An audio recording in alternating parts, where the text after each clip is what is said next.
Good morning students. सबसे पहले हमारे एजुकेशनल चैनल कॉमर्स चॉइस में आप सभी विद्यार्थियों का स्नेह दिल से स्वागत है। और इस ऑनलाइन चैनल के माध्यम से आप सभी के बीच में कॉमर्स से संबंधित सारी जानकारियां आपके घरों तक पहुंचाई जा रही है। तो आशा और विश्वास है कि आप सभी इस चैनल के माध्यम से जो भी जानकारियां दी जा रही है उससे लाभान्वित तो हो रहे होंगे।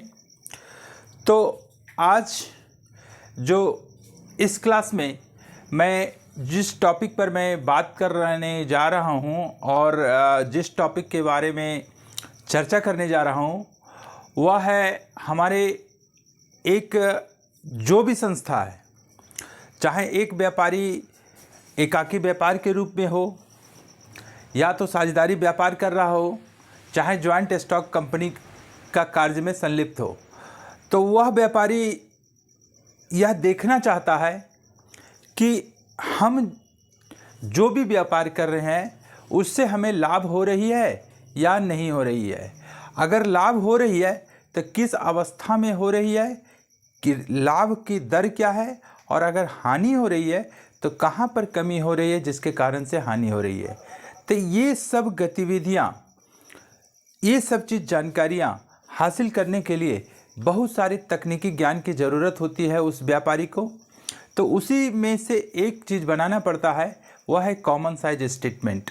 तो ये कॉमन साइज स्टेटमेंट में statement of profit and loss और कॉमन साइज बैलेंस शीट, ये दो रूप में जो अध्ययन करना है, इसमें से वह व्यापारी देखना चाहता है कि हमारा लाभ की अवस्था क्या किस परसेंटेज में चल रही है। हमारा अगर एसेट्स है तो हमारा किस परसेंटेज में है, हमारा अगर लायबिलिटीज़ है तो क्या परसेंटेज दर्शा रहा है। तो इस चीज़ पर हम अवलोकन करेंगे। तो ये प्रैक्टिकल वे में हम देखते हैं। जो पिछली क्लास में मैंने क्वेश्चन नंबर 1 को कंप्लीट किया था आज, और क्वेश्चन नंबर 2A कंप्लीट हुआ था, शायद नहीं, क्वेश्चन नंबर 1 ही कंप्लीट हुआ था। क्वेश्चन नंबर 2A आपको मैं बताने जा रहा हूँ। सबसे पहले आप क्वेश्चंस को स्टडी कीजिए। From the following information prepare a common size statement of profit and loss.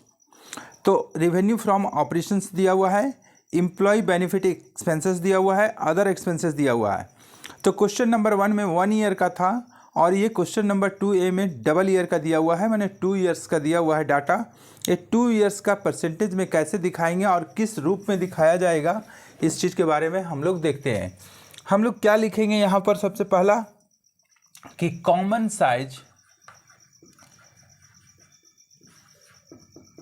Size statement of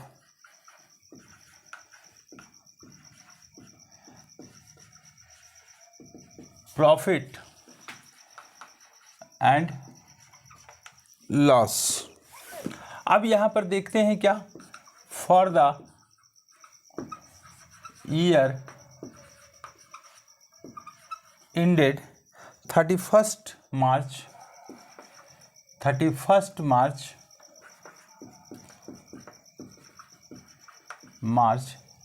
2019 and 2020। Okay, अब यहाँ इसका फॉर्मेट क्या रहेगा, देखिए फॉर्मेट मैं बना रहा हूँ। ये first column you have particulars,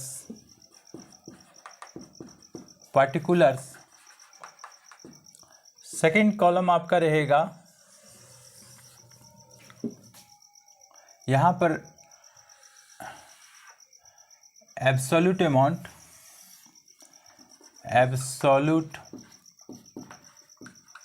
amounts,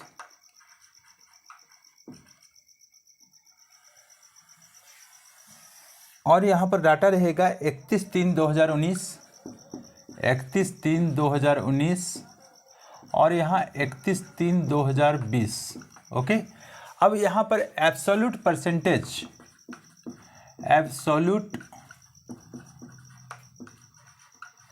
percentage of revenue from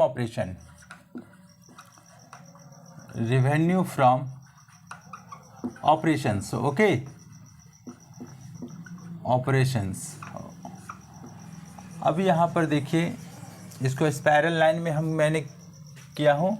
ये हम लोग परसेंटेज में दिखाते हैं, ये हम लोग रुपीज़ में दिखाते हैं और ये रुपीज़ में दिखाते हैं। तो यहाँ एक कॉलम और बनाना पड़ेगा जो कि 2 ईयर्स का कंपैरिजन है, तो इसका भी परसेंटेज ये हम लोग दिखा देते हैं 31/3/2019 और 31/3/2020 और यहाँ पर प्रतिशत के रूप में है। अब देखते हैं आगे। सबसे पहले डाटा में है कि revenue from operations, revenue from operations कितना डाटा दिया हुआ है आपका, ये 60 लाख हमारा दिया हुआ है 2019 का और 20 लाख दिया हुआ है हमारा 2020 का। ओके, अब इसको हम लोग पहले सेटअप कर लेते हैं इस चीज़ को। अगर देखना चाहते हैं तो 16 लाख हमारे रिवेन्यू फ्रॉम ऑपरेशंस था, जो बढ़ करके हमारा 20 लाख हो गया, तो 4 लाख हमारा एक्सीड किया हुआ है, तो 4 लाख कर दिएंगे और हमारा परसेंटेज ये हमारा जो रहेगा, तो एब्सोल्यूट चेंजेस में हमारा 4 लाख बटा 16 लाख, 4/16 गुना 100, 4 चौके 16, 4 को 25 से डिवाइड करेंगे तो हमारा 25% आ रहा है यहाँ पर। लेकिन ये हमारा एब्सोल्यूट चेंजेज का परसेंटेज है, लेकिन मैं बना रहा हूँ common size statement of profit and loss account. तो यहाँ पर आपको ये सबसे, इसीलिए मैंने इस चीज़ को हम लिखा कि पिछली कंपैरिजन जो हम कर रहे थे कि कंपैरेटिव स्टेटमेंट में, तो वहाँ पर एब्सोल्यूट चेंजेज के बारे में मैं चर्चा कर रहा था। लेकिन जब आप common size statement of PL account बनाएंगे तो ये इसी को हम लोग क्या करते हैं, सबसे पहला कि 100 हम लोग मान लेते हैं कि हमारा परसेंटेज जो है सो 100, माने मूल आधार जो होता है हमारा रिवेन्यू फ्रॉम ऑपरेशंस का ही होता है। अब अगर किसी प्रकार का और इनकम इसमें अगर है तो उसको जोड़ लिया जाता है तो 100 किया आता है, लेकिन यहाँ किसी प्रकार का इनकम नहीं है, तो इस चीज़ को मैं यहाँ पर लॉक कर रहा हूँ इनकम पर्सन को। तो यहाँ पर एक कॉलम और आप बना सकते हैं रिवेन्यू फ्रॉम ऑपरेशंस के पहले नोट नंबर। अब यहाँ पर क्या आ रहा है कि सबसे पहला टोटल इनकम आपको दिखाना है। यहाँ पर टोटल इनकम कितना हो जाएगा, यही आइटम को हम लोग लिखेंगे जोड़ करके ही, सिंगल अमाउंट है, यहाँ 100 हो जाएगा। 16 लाख के लिए भी 100% और 20 लाख के लिए भी 100%। ओके, अब देखते हैं एक्सपेंसेस कि कहाँ पर हमने इस पैसे को खर्च किया। ये जो हमारा 16 लाख आया हुआ है उसका मैं खर्च कैसे कर रहा हूँ उसके बारे में दिया हुआ है। सबसे पहला employee benefit expenses, employee benefit expenses कितना दिया हुआ है, तो 8 लाख दिया हुआ है 2019 में, 8 लाख, और 2020 में दिया हुआ है 10 लाख। यहाँ उल्टा दिया हुआ है डाटा, इसलिए इस जगह पर केयरफुल रहिएगा। अदर एक्सपेंसेस एक दिया हुआ है आपका, अदर एक्सपेंसेस में कितना दिया हुआ है, 1 लाख, और यहाँ पर दिया हुआ है 2 लाख। अब इस चीज़ को कैसे निकालेंगे हम, टोटल एक्सपेंडिचर हमारा हो जाएगा यहाँ पर, तो टोटल एक्सपेंडिचर हमारा बी से इंडिकेट करेगा, तो हम यहाँ लिखेंगे टोटल एक्सपेंसेस। तो कितना हो जाएगा टोटल एक्सपेंसेस, 8 और 1 9 लाख रुपया, और यहाँ 10 और 2 12 लाख रुपया। तो अब यहाँ पर देखिए परसेंटेज निकालने के लिए कि 8 लाख बटा 16 लाख गुना 100, तो यहाँ 50% हो गया। इसका मतलब 1 लाख बटा 16 लाख गुना 100, 1 लाख बटा 16 लाख गुना 100, तो इसको डिवाइड कीजिएगा अगर, तो 50, यहाँ 8, यहाँ 25, यहाँ 4, यहाँ हो गया, यहाँ 4 से डिवाइड कीजिए, 4 छक 24, 1 बचा, 4 दूनी 8 और 4 बचे 20, मतलब 62.5। तो यहाँ पर क्या हो जाएगा, 9 लाख बटा 16 लाख गुना 100, 9 बटा 16 गुना 100, तो इसको डिवाइड कीजिएगा 8 दूना 16 और 50 से करेंगे हम लोग, 4 से हुआ और 25 से हुआ, तो 25 9 225 बटा 4, तो 4 5 20, 2 बचा और 2 बचा, 25 हो गया, 4 6 24, 1 बचा, 4 दूनी 8, 4 5 20, मतलब 56.25। ये मैं डाटा क्या चीज़ का ले रहा हूँ, तो 2019 का। इसके बारे में इंटरप्रेट करेंगे, एनालिसिस करेंगे हम, लेकिन सबसे पहले हम डाटा सेट कर ले रहे हैं। अब देखिए 2020 के तुलनात्मक अध्ययन कर रहे हैं कि इस 10 लाख जो एम्प्लॉय बेनिफिट एक्सपेंसेस में है, तो 10 लाख बटा 20 लाख गुना 100, यानी इसका भी 50%। यहाँ कोई दिक्कत नहीं, अगर ये पॉइंट अगर आता है इस वजह से हम लिख दे रहा हूँ। अब यहाँ पर देखिए, अब 2 लाख बटा 20 लाख गुना 100, तो यहाँ पर 10% एकदम श्योर रहेगा। अब यहाँ पर क्या करेंगे, 12 लाख बटा 20 लाख गुना 100, मतलब 12 बटा 20 गुना 100, तो 5 60%। कौन से वर्ष का, 2020 का। तो अब यहाँ पर बात आ रहा है कि हमें net profit before tax, net profit before tax ये कैसे निकलेगा, ए माइनस बी। ए माइनस बी का मतलब क्या हुआ कि टोटल इनकम ए रिप्रेजेंट कर रहा है और टोटल एक्सपेंडिचर बी रिप्रेजेंट कर रहा है, तो 16 लाख में 9 लाख चला जाएगा, तो हमारा यहाँ बचेगा डाटा 7 लाख का। और उसी प्रकार से 20 लाख में 12 लाख चला गया, तो डाटा बचेगा 8 लाख का।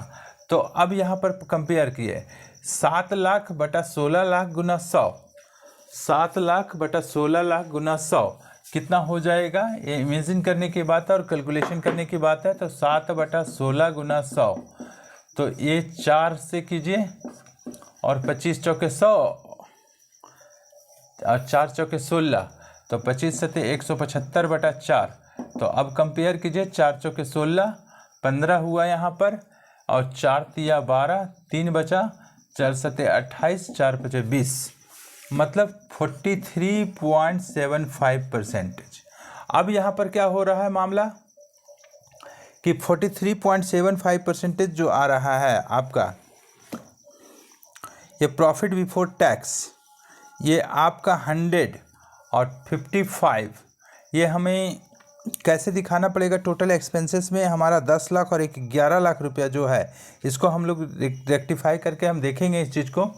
अब इसमें देखते हैं 8 लाख बटा 20 लाख, 8 बटा 20 गुना 100, तो 20 पचे 100, 8 पचे 40, 40%, ये हमारा 40% आया।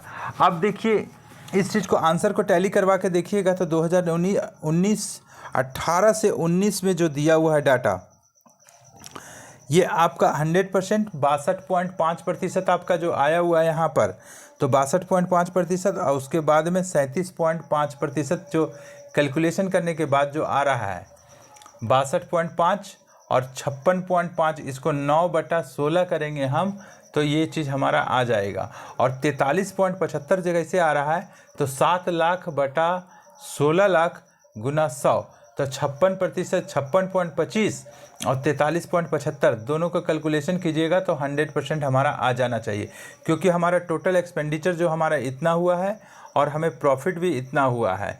तो प्रॉफिट और ये एक्सपेंसेस जो हमें करेंगे, तो दोनों आइटम हमको मिल जाना चाहिए। तो अब इसमें मामला आ रहा है क्या चीज़ कि 56.25 और 43.75 ये आ जाएगा 100% कंपैरिजन करने के बाद में आ जा रहा है। और लेकिन अगर इसको माइनस करेंगे कि 100 में 56.25 को हटा देते हैं, तो 43.75 आ जाता है। तो इसको एनालिसिस करने के लिए क्या करना पड़ेगा एक फर्म के रूप में, कि रिवेन्यू फ्रॉम ऑपरेशंस दिया हुआ है हमारा, इसमें से जो भी डाटा है, इस अगर 2 ईयर्स का कंपैरिजन रहेगा, तो हमें 100 ही मानना पड़ेगा सबसे पहला बात। और इसका मूल पॉइंट जो होता है, मूल आइटम्स होता है, ओरिजिनली आइटम, उसको 100 से शो अप किया जाता है।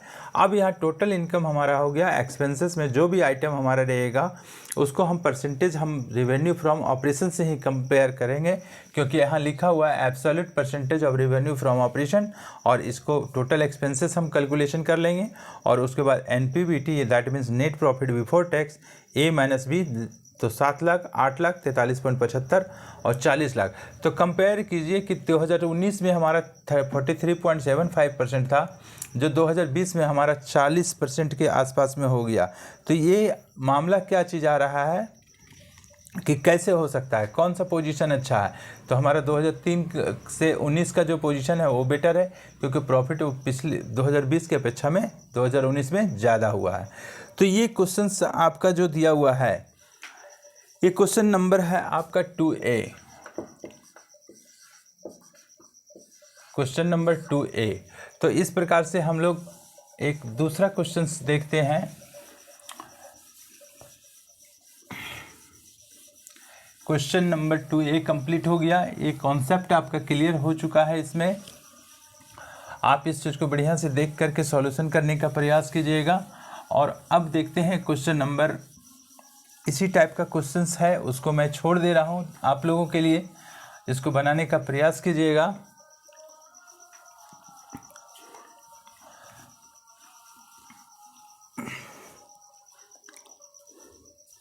देखिए क्वेश्चन नंबर 2B भी जो है तो वह भी आपका एकदम सेम टाइप का क्वेश्चंस है। इसको आप बनाने की कोशिश कीजिएगा अपने तरीके से, क्योंकि हम आपको सवाल पढ़ दे रहे हैं। From the following statement of profit and loss of Sun limited for the year ended 31 March 2018 and 2000 prepare a common size statement. Revenue from operations दिया हुआ है, एक्सपेंसेस दिया हुआ, अदर इनकम दिया हुआ है और इनकम टैक्स दिया हुआ है। एकदम सेम टाइप का क्वेश्चन है, आप इस चीज़ को बनाइएगा। अब देखिए क्वेश्चन नंबर 3 में क्या कहता है। तो क्वेश्चन नंबर 3 और 4 सेम टाइप का क्वेश्चन है। आप क्वेश्चन नंबर 3 में भी बोला हुआ from the following information prepare a common size statement. Revenue from operations भी दिया हुआ है, कॉस्ट ऑफ मटेरियल कंज्यूम्ड दिया हुआ है, एम्प्लॉय बेनिफिट एक्सपेंसेस दिया हुआ है और प्रॉफिट बिफोर टैक्स भी दिया हुआ है। तो इसको कैसे निकालिएगा। और लास्ट में बोला हुआ है कि इनकम टैक्स भी है। तो यहाँ पर हम लोग लिखेंगे कॉमन साइज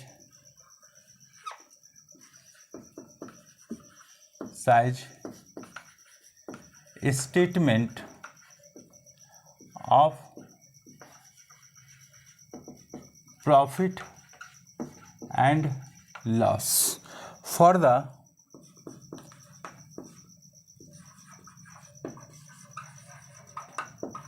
ईयर इंडेड। कितना है यह इसका 2017 से 18। हम लोग 31 मार्च को कंपेयर कर लेते हैं, 31 मार्च 2017 एंड 2018। ओके, अब यहाँ पर बात आ रहा है क्या कि फॉर्मेट जो खींचेंगे, फर्स्ट कॉलम आपका पार्टिकुलर्स इंडिकेशन होगा, पार्टिकुलर्स। यहाँ आपका सेकेंड कॉलम जो होगा वह 2 ईयर्स का कंपेयर करना है यहाँ पर। तो एक 2017 का और एक 2018 का। 2018 यहाँ पर क्या लिखेंगे हम लोग, एब्सोल्यूट चेंजेज, एब्सोल्यूट चेंजेज नहीं बल्कि एब्सोल्यूट अमाउंट्स। और यहाँ पर क्या लिखेंगे हम लोग, percentage of revenue from operation, revenue from operations, operations. तो इसको कैसे दिखाएंगे, 2 साल के रूप में। ये इस जगह पर भी 2017 लिखेंगे और 2018 लिखेंगे यहाँ पर, और परसेंटेज के रूप में यहाँ लिखेंगे, यहाँ पर रुपीज़ लिखेंगे, यहाँ पर रुपीज़ लिखेंगे। और ये फर्स्ट कॉलम का ये होगा पार्टिकुलर्स। ओके, अब देखिए आगे, according to your question revenue from operations दिया हुआ है पहला, रेवेन्यू फ्रॉम ऑपरेशंस कितना दिया हुआ है। यहाँ नोट नंबर का कॉलम भी एक रहता है, नोट नंबर 2017 का आइटम में के रूप में है। डाटा है आपका 12,000 और 16,000। क्या और कोई इनकम है क्या यहाँ पर, किसी प्रकार का इनकम नहीं है। तो हम लोग क्या करेंगे इस जगह पर, इसको हम लोग तुरंत इसको लॉक करेंगे, क्योंकि हमारा इनकम रेवेन्यू हुआ है वह हमारा 100% के रूप में हुआ है। इसको कंपेयर कीजिएगा 100% के रूप में। ये हमारा टोटल इनकम हुआ, टोटल इनकम। अब एक्सपेंसेस कहाँ कहाँ किया हुआ है, जो पैसा ये 12,000 रुपया है वह कहाँ कहाँ खर्च हुआ है। तो सबसे पहला खर्च हुआ क्या चीज़ में कि cost of material consumed, cost of material consumed. कितना कॉस्ट ऑफ मटेरियल कंज्यूम्ड में हुआ, 2017 में 3,000 हुआ और 2018 में 4,000 हुआ। और क्या चीज़ है, employee benefit expenses, employee benefit expenses कितना दिया हुआ है इसमें, 4,000 है और दिया हुआ है कितना, 6,000 दिया हुआ है। और कुछ खर्च है क्या, और किसी प्रकार का खर्च यहाँ पर नहीं दिया हुआ है। तो यहाँ बी टाइप से हम करते हैं तो टोटल एक्सपेंसेस, टोटल एक्सपेंसेस कितना हुआ, 4 3 7,000 और 6 4 10,000। अब देखते हैं हम लोग क्या चीज़ कि परसेंटेज कैसे निकाला जाएगा कि 3,000 बटा 12,000 गुना 100 तो 25%, अर्थात जितना हमारा रेवेन्यू जनरेट हुआ 12,000 उसमें 3,000 हमारा कॉस्ट ऑफ मटेरियल में चला गया। इसका मतलब है परसेंटेज के रूप में कह सकते हैं कि 100% मैंने लगाया, रेवेन्यू जनरेट हुआ है, तो हमारा कॉस्ट ऑफ मटेरियल जो हमारा लगा उस प्रोडक्ट में वह 25% के रूप में है। अब एम्प्लॉय बेनिफिट एक्सपेंसेस में मैंने कितना खर्च किया, 4,000 बटा 12,000 गुना 100 तो 4 तिया 12, 33.33 आएगा समथिंग, क्योंकि 4 बटा 12 गुना 100 होता है 3 तो 33.33 आया। अब यहाँ पर क्या है, 7,000 बटा 12,000 गुना 100, 7 बटा 12 गुना 100, जस्ट लाइक इसी तरह से आपको कंपैरिजन करना है यहाँ पर। तो अब यहाँ पर बात आता है इसका क्या निकलेगा 2018 का, तो 4,000 बटा 16,000 गुना 100 तो 25% ये भी निकला। 6,000 बटा 16,000, 6 बटा 16 गुना 100 तो यहाँ पर निकल गया कितना, 8 2 8 16 और 2 गुना 50 बराबर 100, यहाँ 4 यहाँ 25, यहाँ 2 यहाँ 3, मैंने 25 दिया 75 बटा 2 मतलब 37.50। इससे क्लियर क्या हुआ कि 100% जो रिवेन्यू जनरेट हुआ है उसमें कॉस्ट ऑफ मटेरियल में 25% खर्च हुआ और एम्प्लॉय बेनिफिट एक्सपेंसेस में 37.50% खर्च हुआ। तो दोनों के रूप में कंपैरिजन किया जा रहा है, तो कॉस्ट ऑफ मटेरियल में किसी प्रकार का अंतर नहीं आया, और जबकि एम्प्लॉय बेनिफिट एक्सपेंसेस में एक साल के दरमियान में 33.33 था जो 37.50 हो गया।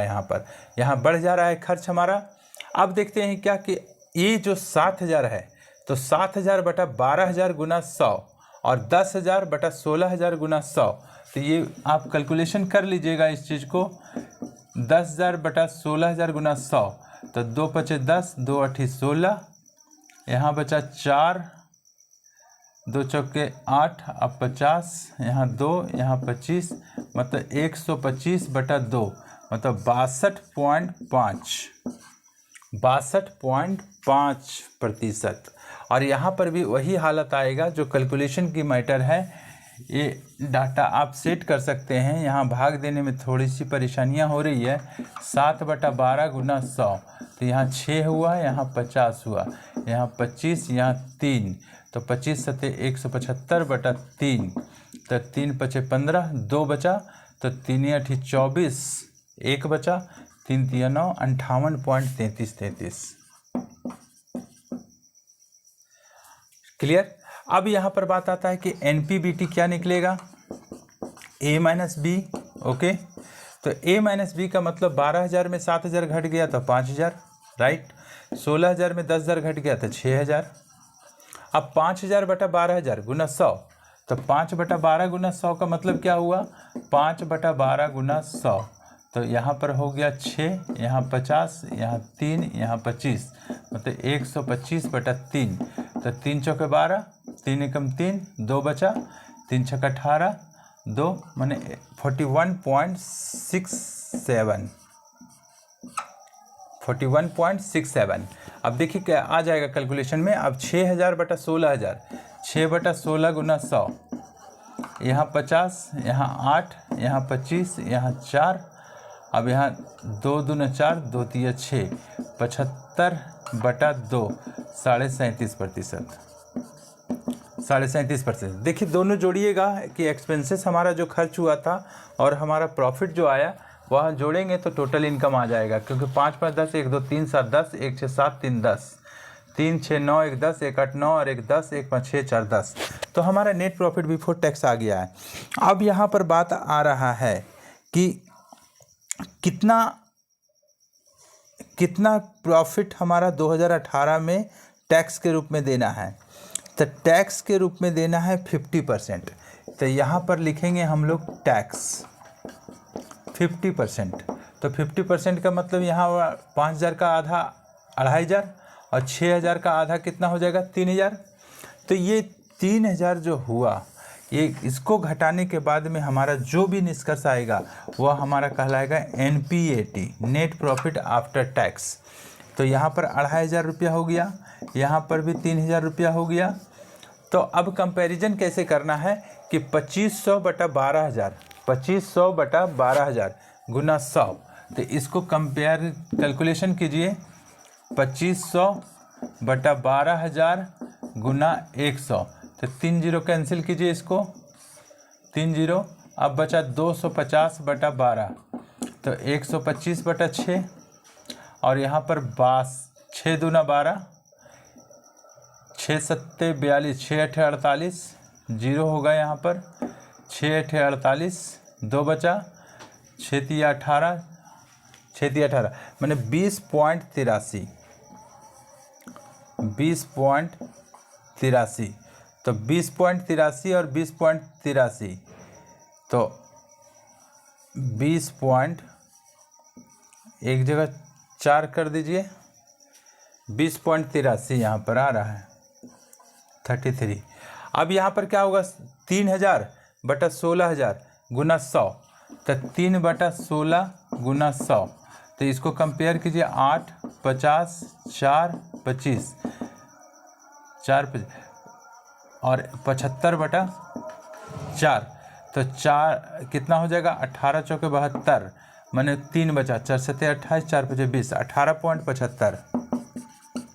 तो 18.75। देखिए 50% 50% है, तो इसको और इसको गुना कीजिएगा, इसको और इसको, तो आ जाता है कितना 18.75, 18.75 37.5 आ जाता है।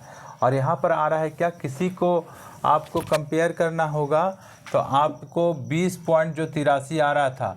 तो 6 दूना 12 और 0 बचा, 6 अठे 48, 2 बचा, 6 तिया 18, फिर 2 बचा, 6 तिया 18, इस प्रकार से 20.83 आ रहा है।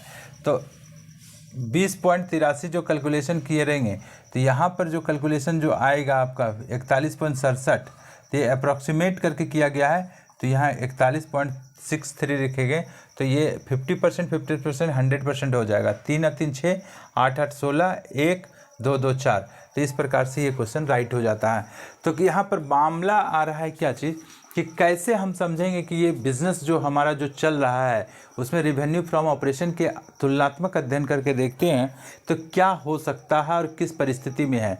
जैसे देखिए रेवेन्यू फ्रॉम ऑपरेशंस आपका दिया हुआ है 2017 में 12000 और 2018 में 16000 है। तो 100% मैंने मान लिया इस चीज़ को, लेकिन इस ये पैसा जो 12000 जो है वह एक्सपेंसेस के रूप में, कॉस्ट ऑफ मटेरियल कंज्यूम्ड के रूप में हमारा दिया हुआ है 3000, जो 25% के रूप में दिखा रहा है। 100% का 25% मैंने कॉस्ट ऑफ मटेरियल में कंज्यूम कर लिया। एम्प्लॉय बेनिफिट एक्सपेंसेस में मैंने 100% के तुलनात्मक अध्ययन कर 33.33 खर्च किया, मतलब टोटल एक्सपेंडिचर 58.33 खर्च कर दिया। तो बचा मेरा पास कितना, 100 में 58.33 माइनस करेंगे तो 41.63 के आसपास में आ रहा है। तो यहाँ पर बात आ रहा है क्या, कि जो भी चीज़ आया तो टैक्स के रूप में 50% का कैलकुलेशन करते हैं, तो हमारा 20.83 और 20.83 का कैलकुलेशन में हमारा ये चीज़ आ जाता है। अब देखिए कॉस्ट ऑफ मटेरियल कंज्यूम्ड में आपका रिवेन्यू फ्रॉम 2017 में दिया हुआ है, रिवेन्यू फ्रॉम ऑपरेशंस में 2017 का 100%, 25% उसके बाद भी दिया हुआ 33.33% और 58.33%। ये कंप्लीट आपका है। 2018 में भी आपका इसी प्रकार से दिया हुआ है 25, 37.5 और 62.5, ये कंप्लीट आपका हो गया। और 41.67 एक कैलकुलेशन करके जो अप्रॉक्सीमेट करके आया हुआ था, तो 41.67 आ गया आपका, 20.83 और 20.83 आ गया। तो यहाँ आप कंफ्यूज हो सकते हैं कि 336 आपका 1 पॉइंट आता है, तो यह अप्रॉक्सीमेशन का मामला है जिसके कारण से ऐसा हो रहा है। 37.5 भी आ गया है आपका यहाँ पर NPBT में, और इसको टैक्स घटाने के बाद में 18.75 और 18.75 ये भी आ चुका है। तो ये बिजनेस का पोजीशन जो है वो सेटिस्फैक्ट्री पोजीशन पर है। इस प्रकार से हम समझ सकते हैं और जान सकते हैं कि कॉमन साइज स्टेटमेंट आज के बाज़ार के परिप्रेक्ष्य में ये बहुत ही महत्वपूर्ण है। व्यापारी यह जानने के लिए उत्सुक रहता है कि कहाँ पर कमी हुआ है, तो उस कमी को तुरंत सुधार कर लिया जाए ताकि हमें लाभ हासिल हो सके। अगर कमी को सुधारा नहीं जाएगा तो वहाँ लाभ ना होकर के हानि का सामना करना पड़ सकता है। तो आज की क्लास बस इतना ही। Okay, thank you.